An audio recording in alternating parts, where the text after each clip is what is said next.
Hi everyone, Chef Leroy here, and welcome to the channel. So today I'm going to make some pinto beans. Now I've done different recipes with pintos in the past. This time I'm actually going to use Rotel tomatoes. Okay, this can is fire roasted and has green chilies in it. Okay, be careful when you buy this. There is habanero one as well, so you just got to make sure you read that label, because if you grab that habanero one, you might be on fire. All right. Now, what do we need for this recipe? All right. So, as I do all things, I write everything down. We're going to do a pressure cooker method on this one. Okay. Now, 1 pound of pintos. Pick whatever brand you want. Make sure you rinse them before you use them. Now, because we're pressure cooking these, we do not need to soak them overnight. You could do that, but you're going to have to reduce the amount of time that you pressure cook. All right. Next thing you're going to need is some chicken stock or water. I would highly recommend chicken stock. You're going to need 6 cups of that. Now, vegetables. Okay, what's in my vegetable? I will tell you here. I have everything written down. So I've got 2 large cloves of garlic that I chopped up really small, minced it basically. I've got 1 large red bell pepper, small diced. I've got 1 large green pepper, small diced. I've got a half of a jalapeno, which I seeded and I diced small. I have a half of a yellow onion that I diced small, okay? So that's everything in here. And that's gonna go into my pressure cooker with 2 teaspoons of avocado oil. And in my bowl here, I've got 2 teaspoons of dry cumin. I got a half a teaspoon of chili powder, and I got a half teaspoon of salt, okay? So what you have to do to start with is you need to saute your vegetables, okay? And we're gonna saute the vegetables until the onions become clear. Then basically you're gonna add all your ingredients to your pressure cooker. So let's get that timer set up on that, get it set to saute, and fire it up. Your pressure cooker does not saute. You can saute your vegetables on the stove, okay? Most of the all these newer pressure cookers now, they all have a saute feature for the most part. Go ahead and set it for 6 minutes. Hit start. Throw your vegetables in here. So a lot of vegetables in there. It looks really good. So go ahead and give it a mix. Again, I've got 2 teaspoons of avocado oil here in the bottom. So while that's working, I'm gonna rinse my beans. Okay, you can already hear it starting to heat up. Now, I haven't done the beans with Rotel tomatoes before, so this will be the first time with Rotel. Also, that's going to be part of your liquid. So when you're putting your liquid in your cup, which right now I've got 4 cups of chicken stock, I'm going to go ahead and put that can of Rotel tomatoes in my measuring cup and then add liquid to it. All right, saute that until those onions become clear, and if you hit that before your 6 minutes are up, just go ahead and add your liquid, your other items to it right away. It's not a big deal. All right, looking good here.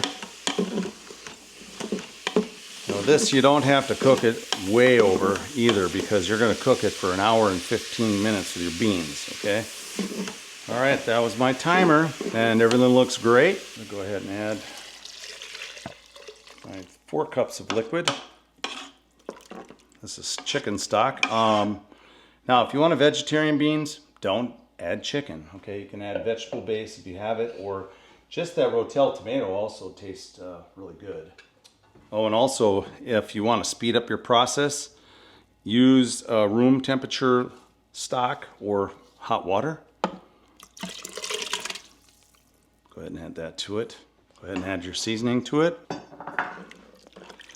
Mix that in a little bit. Now, what I want to do is taste it, because that chicken stock I had was a little bit diluted. I didn't have a lot of it.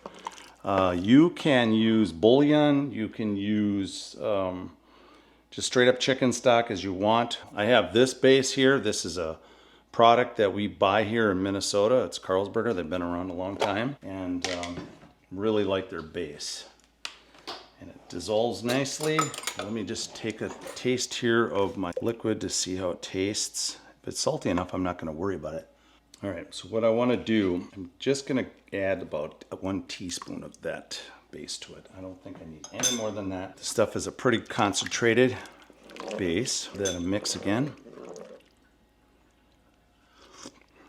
That's good.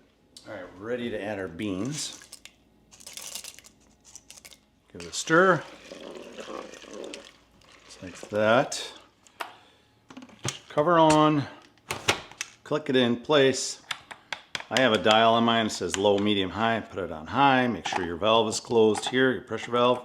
Pressure cooker to pressure, and set it to 75 minutes or an hour and 15 minutes and hit start. And there you go. So now we just wait, okay? I'll show you what it looks like when we are done. All right, guys, the timer has just gone off for my beans in the pressure cooker. So what we're going to do is I'm just gonna go ahead and let this pressure basically dissipate on its own. And then we'll check the beans and I'll tell you what I'll show you what they look like when they're done. And now we're gonna go ahead and open it up. I think I just fogged out my camera. Let's give it a stir here. Oh my gosh.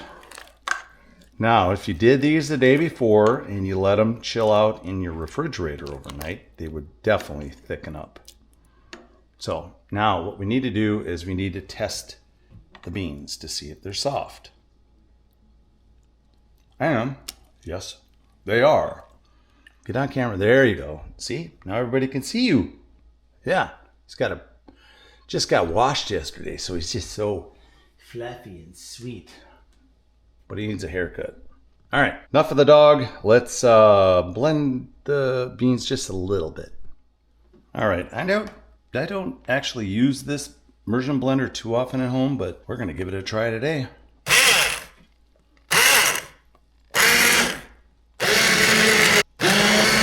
I think that's about it. I don't think I'm gonna go any further than that. They're not gonna thicken a lot. All right, let's take a look at it.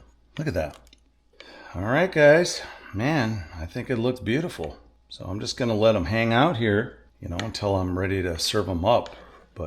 So today what I'm doing here is I got multiple things going on. I'm going to use these beans as part of a burrito bowl. So that's what this is all about, all right? But look at that. All right, guys, hope you enjoyed the video. If you did, hit that like button. Please subscribe if you haven't subscribed up to this point. Subscriptions are free to join. They just let you know when I drop a video out there. Okay, guys, I just want to do a little recap on the beans that I made. Okay, so the Pintos and Rotel, but you can see, look at this. That's the next day. So if they're too thin on the day that you cook them and you want them to be a little thicker, then just wait till the next day. Or cook them the day before and then you have them ready for the next day and just can warm them up. But that looks amazing. So this is what a refried bean texture looks like. Super good. Now the way I had them in the beginning, when they're loose, that's perfectly fine too. You can eat them like that. So there you go. All right, guys, that's all I got. Chef Leroy and out.